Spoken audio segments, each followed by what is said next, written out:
Welcome friends, welcome to Physics in 20 minutes. In this video we are going to discuss some review questions and some examples. You need to see the videos on Newton's laws to go through this video. I have some examples here.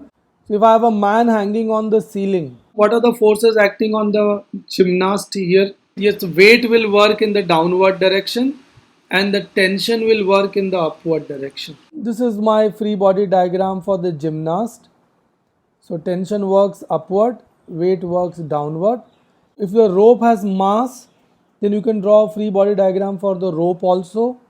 We have already seen in the last class. So ceiling will apply some force on the rope in upward direction and the gymnast will apply some force on the rope in the downward direction.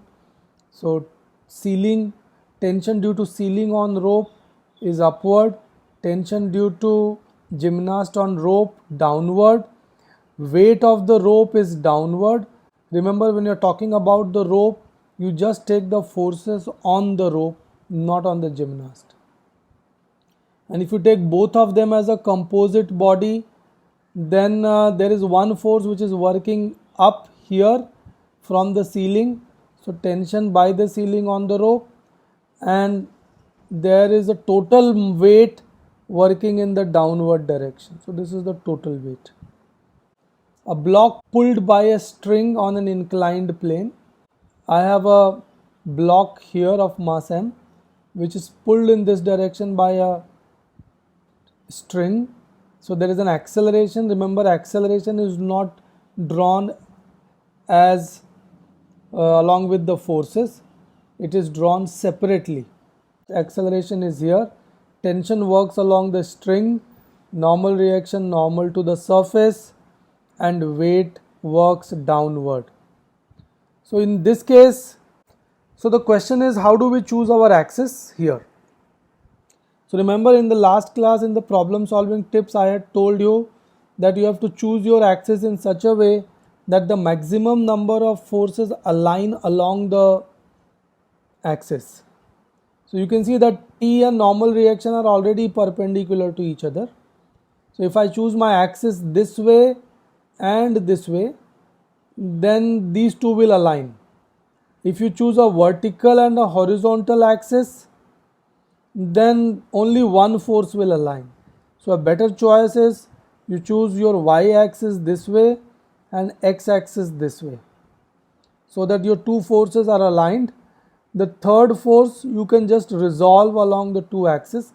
So this can be resolved in this direction. If this angle is alpha, then this is W cos, weight cos alpha, and this will be weight sine alpha. And then you can write, for both the axes, you can write your Newton's laws along x-axis, that is this axis, and along y-axis, that is this axis.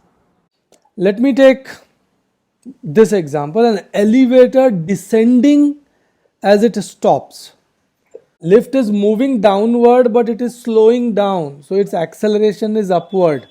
So free body diagram, here it looks like elevator is taken as point mass, tension in the cable which supports the elevator works in the upward direction, its weight works in the downward direction. You can write the equation in y direction. Here the positive side is in the upward direction, so T is taken as positive, W is taken as negative, acceleration, remember it is drawn separately, it is taken as positive, so plus T minus W is equal to MAY. This is a glider, it is on a frictionless surface and it has a mass hanging to it. See, there are two bodies here, M1 and M2. Whenever there are two bodies, you have to first think about the relation in their acceleration. Would they have same acceleration? Would they have different acceleration? So in this case, are they going to have same acceleration or different accelerations? In this case, their accelerations will be same because pulley is fixed. If there are moving pulleys, then the accelerations change. What are the forces acting on the glider? So mass is working upward, mg is working downward, tension in the string is working rightward, and acceleration is towards right. So these are my free body diagram. Normal reaction works upward, mg works downward, tension works right, and my acceleration works right. Forces working on m2, again straightforward, tension works upward, mg works downward, acceleration is downward. So this is acceleration. Remember, acceleration direction needs to be drawn separately. T working upward, m2g working downward. How do you write your equations? You can write the equation for glider in horizontal direction. So only force working is T. So T is equal to m1a1 x component of acceleration, which is m1a. Then for vertical direction for glider, so normal reaction upward, m1g downward.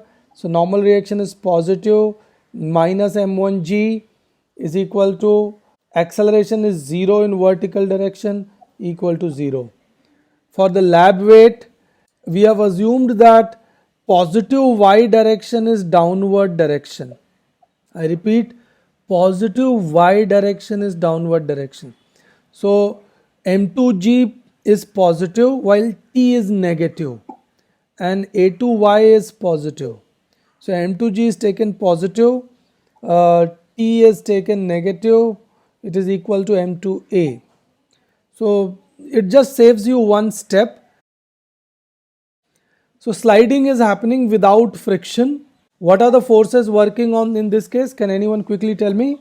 So you have a normal reaction working here, you have a weight working here. Your acceleration is in this direction, so ax. Now look at this. In this case, choice of x and y axis is special. Suppose if I choose y axis as vertical and x axis as horizontal, then weight will be aligned along y axis, and you have to take component of n along y axis and x axis. If you take y axis along n and x axis along this side, then you have to take the component of w. So I seem to have two equivalent choices. In each choice of axis, one of the two forces will get aligned along one of the axis and other one I have to resolve. So the question is, why am I still choosing it this way and I am not choosing vertical and horizontal? Can anyone tell me? And remember, there is one more vector which is not a force vector, which gets aligned to x-axis if I choose this as the x-axis. If I choose horizontal as x-axis and vertical as y-axis, then in that case I have to resolve n and I will have to resolve a also. So that's a lot of work for me. I will avoid that situation. So that is why this is a better choice. So this is the Newton's laws written. And that brings us to the last part, sliding with friction. So when the sliding happens with friction, then there is a friction works opposite to the direction of motion, and in that case the friction will work in this direction. So friction works in this direction. Same diagram. Weight can be resolved into two components.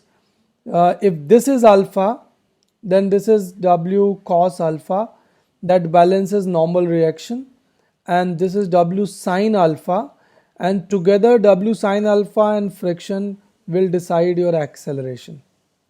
So the equation look like that. Mg sin alpha, here this direction is taken as positive direction.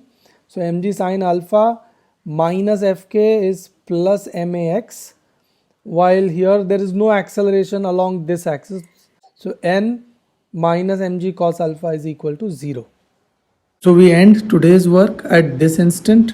Thank you.